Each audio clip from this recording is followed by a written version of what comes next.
Hi everyone, I'm Stephanie McBride, and in this video I'm going to share with you my very favorite oil for lactating moms, especially when you have a new baby and you're getting over the first few months of like a lot of different discomforts that pop up and things that happen that you may need a little bit of extra support with.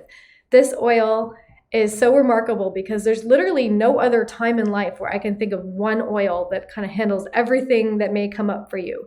For example, in pregnancy, I could not have someone get a list of one oil and walk, or even two. Like there's so many different things that happen. You need at least 5 oils to take care of your birth kit for pregnancy. But if you are a nursing mom, this is one single oil you can put in your diaper bag or in your purse, and you can use for everything from risk of infection to chapped nipples to engorgement to little milk supply to weaning a baby. It's just such a great oil for all of those things.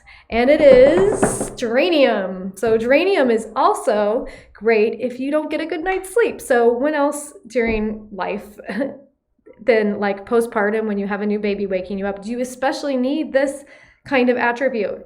Geranium can be used for sleep by just putting a drop in your hand and then holding your hands to your nose and taking a deep inhale. It's also such a gentle oil that you can rub it into the back of your neck and your chest. And like I've actually massaged it into my scalp. That's very relaxing. And I put it on my pillow as well.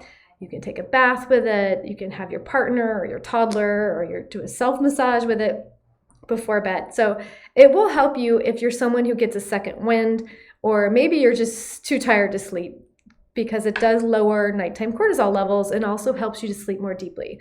So hugely restorative in postpartum, apart from things that come up with nursing. It can help with nursing with things like chapped nipples if you add a drop to some kind of natural nipple cream or ointment and just apply directly. And I'm going to share some safety tips about applying to the breast in just a second.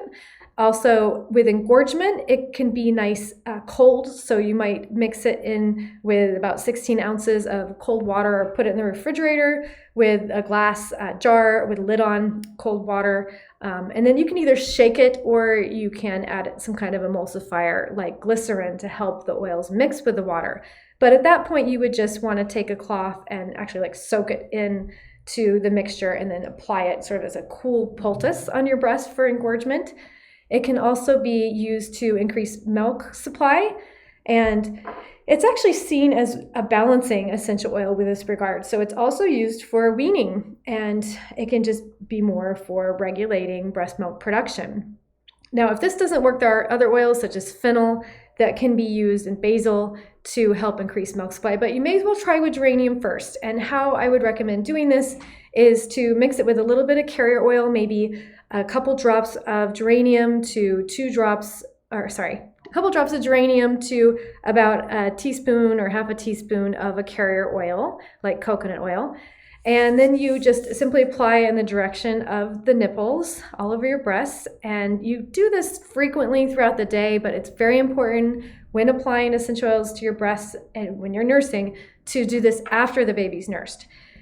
If you allow enough time, let's say 30 minutes is a good ballpark range for if you allow 30 minutes, then chances are all the essential oil will be absorbed into your tissue. There may still be a carrier oil on your skin, but the essential oil will be absorbed, so it won't be a risk to the baby getting it on their face or in their eyes or ears.